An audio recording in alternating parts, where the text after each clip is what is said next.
Here's an example of a revisit. Let's assume we come across a report which states Hurricane Irene will make landfall in New York City by early Sunday morning. Now, when we run a search, we come across two reports, one by CNN and the other by Health Day News. In this case, based on these articles, we come to the conclusion that it is too early to tell whether the hurricane will hit or when the hurricane will hit. So in this case, we mark this report as a revisit because it is very possible that better information will likely be available later on as the hurricane nears New York City. So in this case, it is marked a revisit because as of now, we are not able to find sufficient sources which could corroborate the information in the original news source, but there is a huge likelihood that there will be more sources picking up on this story and reporting more information on this particular event as the hurricane nears New York City. So based on all these considerations, we end up marking this particular report as a revisit. Now, one thing to keep in mind is that irrespective of the status we provide to our reports, we always will have to substantiate the status that we provide to our report after verification. So if we mark a report as verified, then we will have to mention why we are marking a report as verified. If a report is marked as unverified, then we will have to sufficiently mention why a report cannot be verified accordingly. And in the subsequent slides, I will explain exactly how we can go about documenting our analysis. So how will we know when to stop trying to verify a report? Now, if we do find two independent and trusted sources that clearly confirm the main point in the media monitor's report, then that means that the report can sufficiently be verified and we can stop right at that. We needn't find more sources. But what if we are not able to find any sources that can sufficiently corroborate the main point in the media monitor's report? Now, in such a case, after a good amount of searching, if we are unable to find two independent and trusted sources, then we can safely say that this report can probably not be verified by existing media sources. Now, after a good amount of searching would primarily depend on each and every volunteer's individual effort and ability to do an exhaustive search on the internet. So it is always best if volunteers set their own personal time limits, the amount of time that they would like to devote to each and every report. And if volunteers exceed this particular time limit when it comes to identifying other independent sources that sufficiently corroborate the original report, if the time limit is exceeded, then volunteers can safely assume that they cannot find any other sources which can sufficiently corroborate the main report. It's very essential in this case that when we mark a report as unverified, we are convinced that we have done an exhaustive, a thorough research online to try and identify other sources. So it isn't enough if we just run a very simple search and within a minute or two, if we categorize a report as not verifiable because we can't find other sources. It's very essential that we run a very thorough, a very exhaustive search on the internet. So I would say that anywhere between 15 to 20 minutes on a report would be a good enough time that everybody can spend trying to identify other sources to verify a particular report. If beyond that 15 to 20 minute limit that we set, we aren't able to find any other reports, and it would be a good idea to skip that report and mark it as unverified. But for beginners, especially if you're new to verification, it is always advisable to spend anywhere between 30 and 40 minutes on a report because chances are that you might not be able to sufficiently identify enough sources within the 15 to 20 minute limit. But as you get used to identifying and verifying more reports, you will be able to do a very exhaustive search within the 15 to 20 limit. But basically it's just left up to the discretion and the comfort level of individual volunteers as they work on verifying reports. So the next step is documenting our analysis. Like I said, the moment we determine the outcome of our report, we would have to sufficiently substantiate why we are identifying a report as verified, partially verified, unverified, etc. So we would have to mention the rationale or the basis for our decision. And the way that we do it is by going back to the Ushahidi platform, and we saw the description box. So below the description, which has been filled in by the media monitor, we will have to enter our description or our claims as to why we are marking a particular report as verified or unverified. So we will have to document our analysis right under the media monitor's report. We will have to include the 2 news source links that form the basis of our analysis. And alongside that, we will also have to mention our initials, because otherwise there's absolutely no way for people to know who worked on verifying the report. So please make it a point to document your analysis and then mention your name, or at least your initials, because that's the only way that we can know who worked on a particular report. So once you've finished documenting a particular report, you should go to the information evaluation section, and the first aspect in this particular section, which is approve this report, is not the concern of the verification team, so skip that part. Please move on to the next one, which is verify this report. Now, if you can verify a particular report, if a particular report can be marked as verified, then please select yes. If a particular report cannot be marked as verified, if you're not able to sufficiently verify a report, then please select no. And once you've selected the required option, you can save and close a report.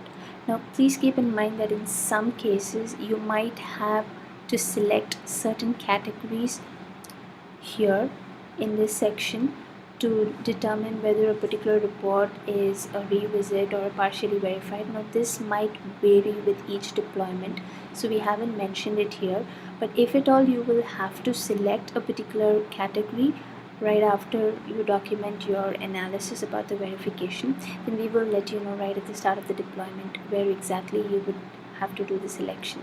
So once you are done with the information evaluation section and also the category section, if required, you can click save and close right at the bottom of the page. Please keep in mind that the verification team is not allowed to change any other section of the report, especially the news source link, which is primarily the duty of the media monitor team, and also the geolocation information, which is primarily the concern of the geolocation team. So once we click save and close, we are done with that particular report. Now, a very essential tool during deployments for the verification team is the Skype team chat room. So anybody who joins a particular deployment, who joins a verification team especially, will have to have a Skype account, and we will add you to a particular Skype chat room, which we will create right at the start of the deployment. So this Skype chat room will form the medium for communication between team members, between volunteers and the coordinators. So it is always advisable that before you start working on a particular report during a deployment, you always log on to the Skype chat room. So before you start working, please log on to the Skype chat room, announce yourself, so that the coordinator who is in charge during that period will know that you are on and working on a report. And we also follow a protocol that anytime somebody gets onto the Ushahidi platform and starts working on a report, they mention the report number in the Skype chat room, because that is the only way of for other volunteers to know who is working on reports, and this way we can avoid the problem of multiple people working on the same report. So please make it a point to mention the report number in the Skype chat room. And the Skype chat room also serves as the medium for people to address questions or issues. You can pose absolutely any clarifications that you need, or any other issue that you have on the Skype chat room. You can also use it to connect with your other team members, and although emails will also be a primary form of communication between coordinators and volunteers, a lot of important messages will be left on the Skype chat room. So please always make it a point to log on to the Skype chat room before you start working on the reports. Okay, so that pretty much brings us to the end of the training session. Let's just do a quick recap, a summary of what we just discussed. So the first step, the one which we just discussed, would be during a deployment that you first log on to the Skype verification team chat room. Once you're done with that, you log on to the crisis map website. You will be provided credentials right at the start of a deployment, and then you will click on the report section. When you log on to the Ushahidi platform, you will be taken to the dashboard page, and right next to the dashboard you will have a reports tab, so you click on that report section. And once you go to the reports page, if you remember, you will be greeted with three queues: the show all queue, the awaiting approval queue, and the awaiting verification queue. So the show all and the awaiting approval queue are not the concern of the verification team. Only the awaiting verification queue is the concern of the verification team. So only select reports from the awaiting verification queue, and you can only work on reports that have both been approved and geolocated. So please keep in mind that you can only verify reports that have been approved as well as geolocated. But if the report is an official report, and you will know that a report is an official report by looking at the categories right below the report snippet. If you remember, we saw the list of reports that we can typically see in the awaiting verification queue, and every report will have a set of categories displayed right below a short description of the report. So on the categories list, just look out for the word official. Now if you find the word official, then that would denote that the report is an official report. Now if it is an official report, then you needn't necessarily wait for it to be approved. You can just see if the report has been geolocated, and if it has been geolocated, you can directly go and mark it as verified.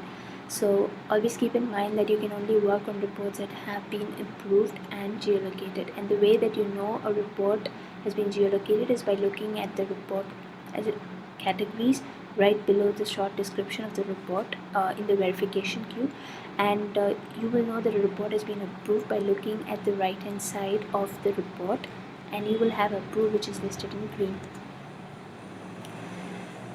And the next step is to let your team know which report you are working on by entering the report number in the Skype chat room. Please always make it a point to enter the report number in the Skype chat room, because like I said, otherwise there's absolutely no way of knowing. And the next step is to ensure that the media monitor's report is accurate. So by accurate, I mean that you need to assess if the report talks about just one incident at a time. Always keep in mind that we only talk about one particular event or one particular incident per report. So if a report is too long, or if it talks about too many things, then please send it back to the coordinators. Tell them why it's a send back, and if the report needs to be split into several smaller reports, please make sure you convey that to the coordinators. The coordinators will then take it up with the media monitoring team and have the report split. Don't work on such a report, just skip that report, but make sure you convey the information to the coordinator. And if you are satisfied that the report is accurate, that the report is good enough in conveying just one information, then you can go about verifying the report according to protocol. So essentially the basic step that you need to follow for verifying a report is first you go through the original news source, and then you run a search, an online search for other news sources which can sufficiently corroborate the original report that you have. Now if you find other news sources which can sufficiently corroborate the original report, then you mark it as verified. Otherwise you can mark it as partially verified or unverified, depending on how much information you're able to find. And then you can document your analysis and save the report.